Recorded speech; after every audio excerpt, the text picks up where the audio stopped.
Major general, അതായത് ശക്തമായി തിരിച്ചടിക്കുമെന്ന് പ്രധാനമന്ത്രി പിറ്റേന്ന് തന്നെ പറഞ്ഞു. അതിനുശേഷം അമിത്ഷായുടെ സന്ദർശനം കൃത്യമായ സന്ദേശം നൽകുന്നുണ്ട്. കഴിഞ്ഞ ദിവസം തിരിച്ചടിച്ചിരിക്കുമെന്ന് രാജ്നാഥ് സിംഗും പറഞ്ഞു. ആ അതിർത്തിയിലെ ഉത്തരവാദിത്വം തനിക്കാണെന്ന് അദ്ദേഹം ഏറ്റ് പറയുന്നുണ്ട്. ഇന്ന് പ്രതിരോധ സെക്രട്ടറി പ്രധാനമന്ത്രിയെ കാണുന്നു. അജിത് ഡോവൽ പ്രധാനമന്ത്രിയുമായി കൂടിക്കാഴ്ച നടത്തുന്നു. തിരിച്ചടി മണക്കുന്നു. അതിന് തിരിച്ചടിയെപ്പറ്റി നമ്മൾ 22-ാം തീയതി തൊട്ട് നമ്മൾ ഡിസ്കസ് ചെയ്യുന്നതാണ്. നമ്മളെല്ലാം പറയുന്നത് എപ്പോൾ, എവിടെ, എങ്ങനെ, എന്ത് ശക്തി കൊണ്ട് എന്നുള്ളത് ഭരണകൂടത്തിന് ഓൾറെഡി വ്യക്തമായ ധാരണയുണ്ട്. അത് political authorities, army, navy, air force, CDSനെ അറിയിച്ചു കഴിഞ്ഞിട്ടുണ്ട്. ടാർഗറ്റ് എന്തായിരിക്കണം എന്ന് വ്യക്തമായ ധാരണയുണ്ട്. അതും സായുധ സേനയെ അറിയിച്ചിട്ടുണ്ട്. ഇനിയിപ്പോൾ നടക്കുന്നത് അതിൻ്റെ പ്ലാനിങ് ആണ്. ഈ ഇന്ത്യൻ ജനതയ്ക്ക്, നമ്മുടെ ജനതയ്ക്ക് വീർപ്പ് മുട്ടുകയാണ് എന്താ നടക്കാത്തതെന്ന്. അതൊരു പക്ഷേ സ്വാഭാവികമാണ്. കാരണം നമുക്കെല്ലാം എത്രയും പെട്ടെന്ന് ഒരു അടി കിട്ടിയാൽ ഉടനെ തിരിച്ചടിക്കണമെന്നൊരു ആഗ്രഹമുണ്ട്. പക്ഷേ സായുധ സേന ഒരു ആക്രമണത്തിന് പോകുമ്പോൾ അങ്ങനെ വൈകാരികമായിട്ട് കയ്യിൽ കിട്ടിയത് കൊണ്ട് എടുത്തുകൊണ്ട് പോവുകയല്ലല്ലോ. നമ്മളൊരു കാര്യം ചെയ്യുമ്പോൾ അതിന് മറുപടി പാകിസ്ഥാൻ തരും. അത് എന്തായിരിക്കും, എവിടായിരിക്കും, എങ്ങനെ ആയിരിക്കും എന്നൊക്കെ ഒരു കണക്കുകൂട്ടലുണ്ട്.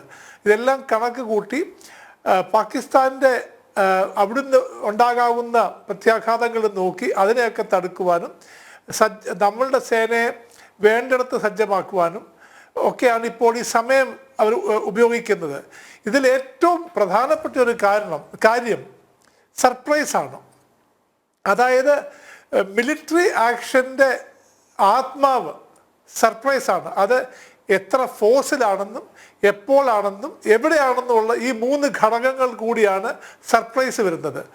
അത് ആണിപ്പോൾ നടക്കുന്നത്. കാരണം പാകിസ്ഥാൻ 22-ാം തീയതി മുതൽ ഇന്ന് വരെ അവർ തന്നെ വാർ ഗെയിമിങ് ചെയ്യുന്നുണ്ട്. ഇതെവിടായിരിക്കും, എന്തായിരിക്കും, അതനുസരിച്ച് അവരുടെ സേനയെ വാർ ഗെയിം ചെയ്ത് അങ്ങോട്ട് മാറ്റുന്നു, അല്ലെങ്കിൽ അവിടുന്ന് വേറൊരു സേന ഇങ്ങോട്ട് മാറ്റുന്നു.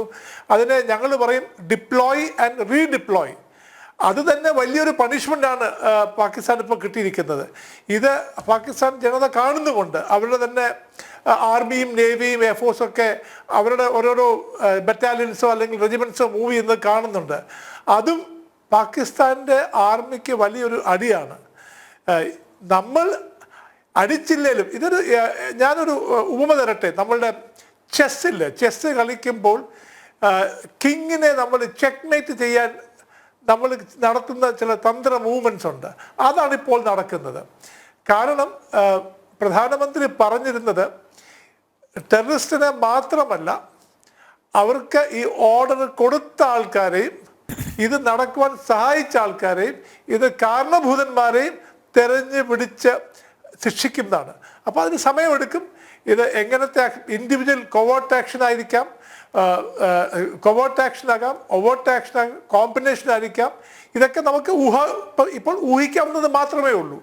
ഒരുപക്ഷെ ഒരാഴ്ച അല്ലെങ്കിൽ 24 മണിക്കൂർ അല്ലെങ്കിൽ ഒരു മാസം എന്നാണോ നടക്കുന്നത്, അതിനുശേഷം ഒരുപക്ഷെ നമുക്ക് വിശകലനം ചെയ്യാം ഇതിൻ്റെയൊക്കെ ഇത്രയും സമയമെടുത്തത് എന്തായെന്നും എന്തുകൊണ്ടാണെന്നും അതിൻ്റെ ഫലം എന്തായെന്നും നമുക്കൊരുപക്ഷെ ഈ ഓപ്പറേഷൻ കഴിഞ്ഞു കഴിയുമ്പോൾ നമുക്ക് വിശകലനം ചെയ്യാം എന്ന് ഞാൻ ആശംസിക്കുന്നു.